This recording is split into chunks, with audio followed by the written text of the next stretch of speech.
Hello, welcome to Confessions of a Frustrated Game Master. I am Robert, the narrator, and thank you for joining me for another episode of Confessions. So, this is going to be pretty fun. As I mentioned in my previous episode, the last couple of weeks have been really exciting. I've been having some fantastic conversations with members of the community, in particular, some guys who are members, and I'm a member of the Facebook group RPG Brigade, and I've been having some really great conversations with fellow RPG vloggers. And this is exciting because it's going to be my first video response. I've had some other RPG vloggers respond to one of my episodes, and that spurred a conversation. Really, really fun. So essentially, I want to do a video response to Ivanmike, who did a video response to one of my episodes. I know, very, very meta, right? But last episode, episode 10, was one of my top 10 favorite RPGs of all time episodes, and it was game number 8 on my list, which was 5th edition Dungeons and Dragons. At the end of the video, one of the things that I mentioned is that I really like 5th edition Dungeons and Dragons because I think it did a very good job at addressing character class equality or relevance, and making sure that every class was useful to the party. I think it did an amazing job because in previous editions of Dungeons and Dragons, I think that not every class was equally fun to play. The issue of the quadratic wizard and linear fighter aside, there were just some classes that literally sucked.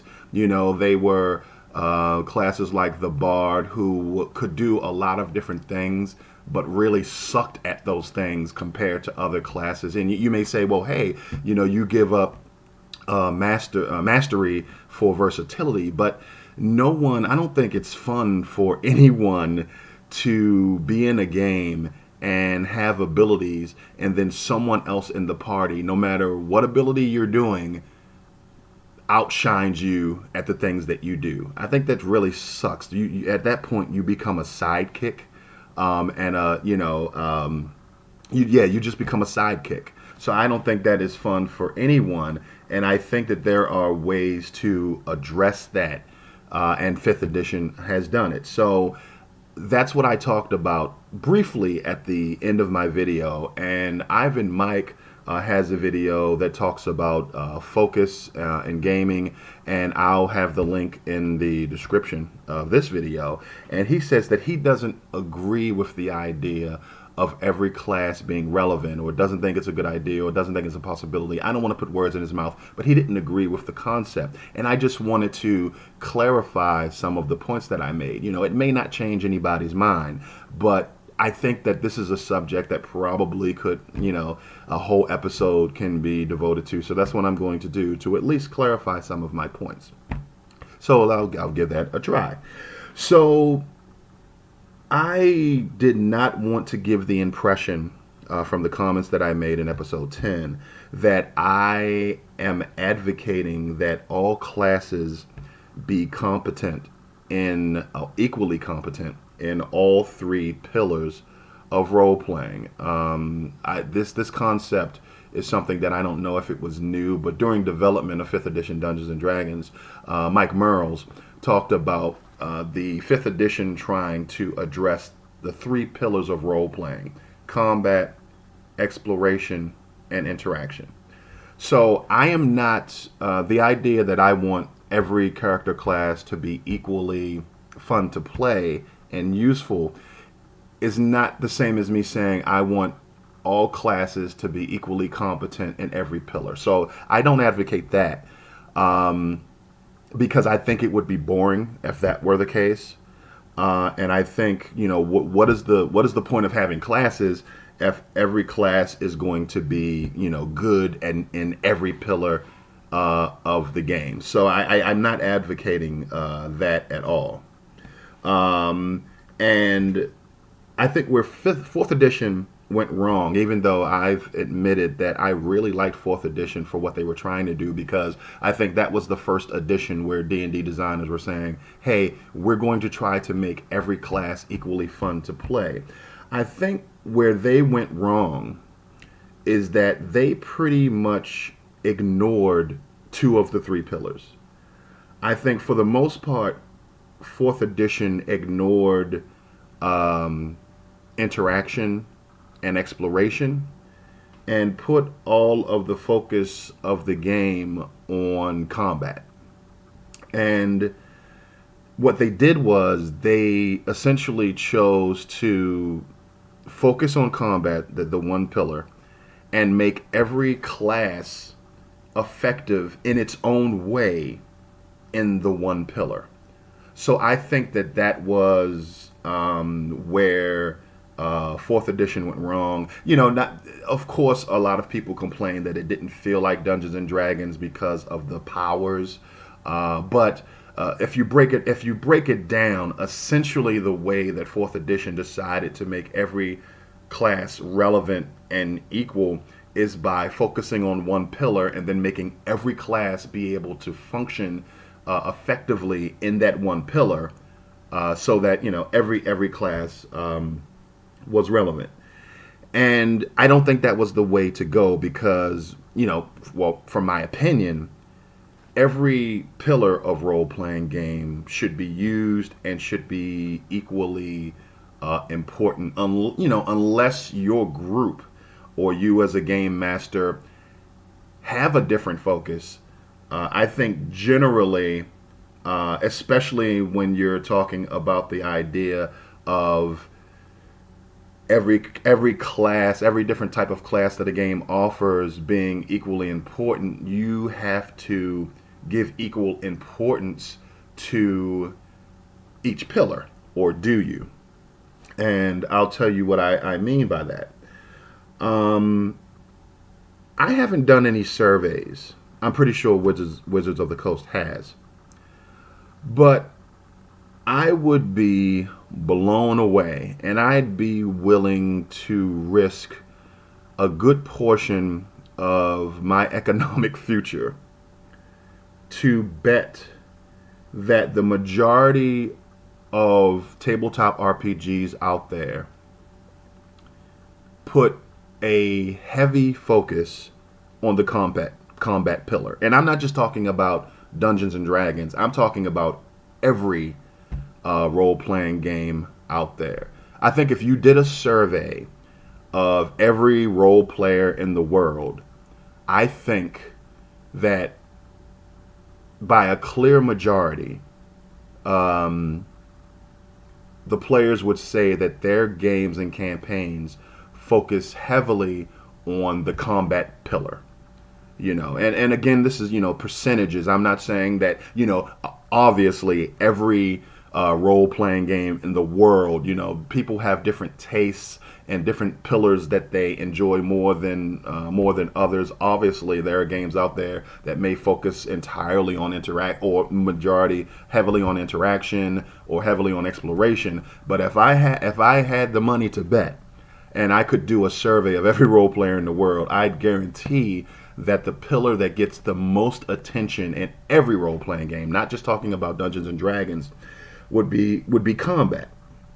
And I would also be shocked that if there were many games out there where you have a dungeon master who gives equal weight to interaction pillar, the combat pillar, and the exploration pillar. I have never played, in my 25 plus years of gaming, I've never played with a dungeon master who has given equal weight to each pillar of role-playing games. Never played with a dungeon. I don't do it. There's a reason that I don't do it, and I'm sure there's a reason that other dungeon masters or game masters don't do it. And the reason for that is, again, I would be shocked that if there were groups out there, not only dungeon masters or GMs who give equal weight to each, I would be surprised that if the majority of groups could handle having one tier, pillar, other than combat being heavily focused on. So, you have that situation where if you have, unless, the smaller percentage of groups that, do focus heavily on narrative and storytelling and focus on the interaction pillar, unless you have one of those smaller percentage of groups, I'm pretty sure that some dungeon masters and game masters like myself can't give the equal attention to exploration or maybe interaction that they want, because there would be players at their table saying, hey guys, come on, stop talking, stop role playing, can we get to the action? If there are groups out there, good on you. And I think probably I think definitely what happens more is that you have groups who are on the same page as far as giving one of the other pillars more attention than combat. But I'm pretty sure that is the small percentage of the total number of gamers out there who are all on the same page saying, okay, guys, we're going to flip it, and we think interaction is going to be the biggest pillar, and then combat and exploration are going to be the smaller percentage. I'm pretty sure those are the smaller percentage of gamers out there. So,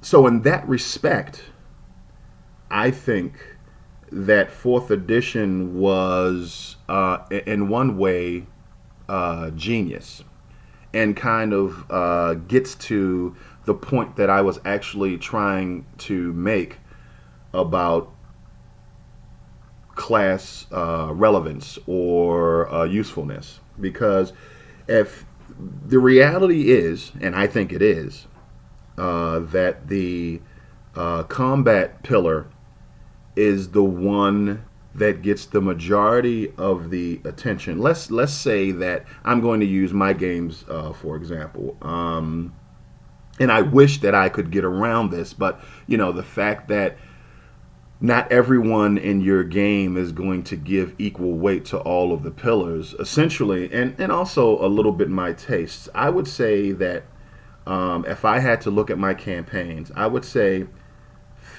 conservatively 50% is spent in the combat pillar. Maybe 30% is spent in the exploration pillar, and 20% is spent in the interaction pillar for my games. And I'm pretty sure that those numbers are really, really close for the majority of games out there. I'd be shocked and appalled and amazed if it weren't. So when I say relevance, if you're playing a character who really only outshines other players' characters in a pillar that is only 20 or 30% of the total game time, is that fun? What is the main complaint? For instance, the cyberpunk genre. What is the main complaint about hackers? When hackers are doing their thing, no one else can do theirs. So everyone else, when you have to hack, everyone else is sitting around twiddling their thumbs. Well, I think it's kind of the same concept for character classes that really shine in the pillars that don't get as much attention as combat. So for 50% of the game, the fighter type classes are shining. And then 20% of the time, the bard is shining during the interaction. So 20% of the time, I'm your man. And then I'm playing second fiddle or sidekick to the fighter classes for 50% of the time that we spend. How is that fair? So I'm not advocating that every character class be equally competent throughout all of the tiers. What I'm saying is a recognition that there are some classes that they only get to shine 20% of the time, and otherwise they're playing second fiddle to the pillar. I probably said tier again, but to the pillar that takes up most of the time of the game.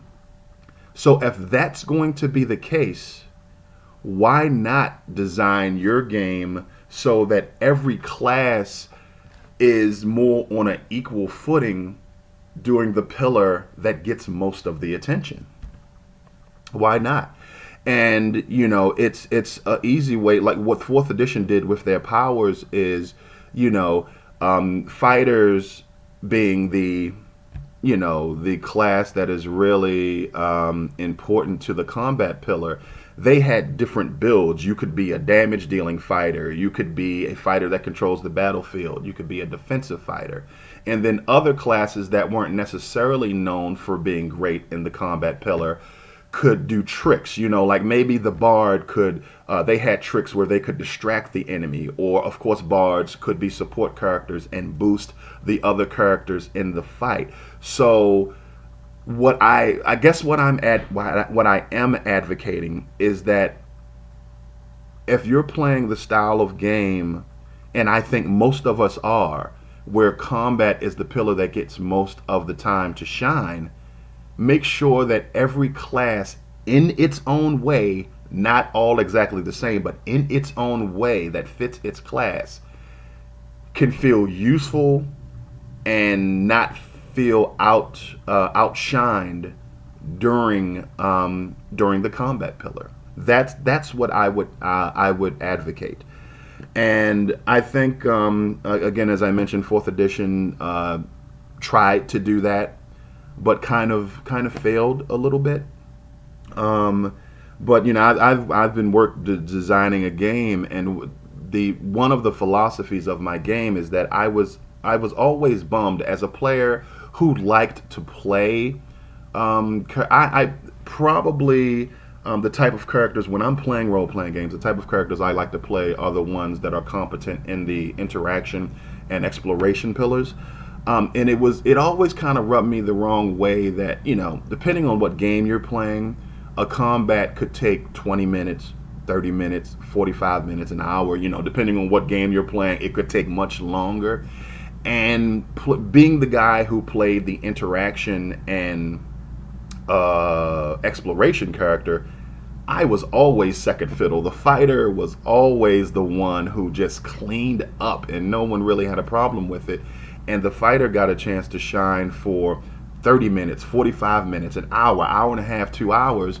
And then when it came time for interaction, okay, Bard, make your interaction roll. Oh, we're done. Okay, you convinced the monarch to see your way. Okay, let's go back to combat. So I get one roll to shine, and the fighter, who is the fighter is the combat pillar class, gets to shine for 2 hours.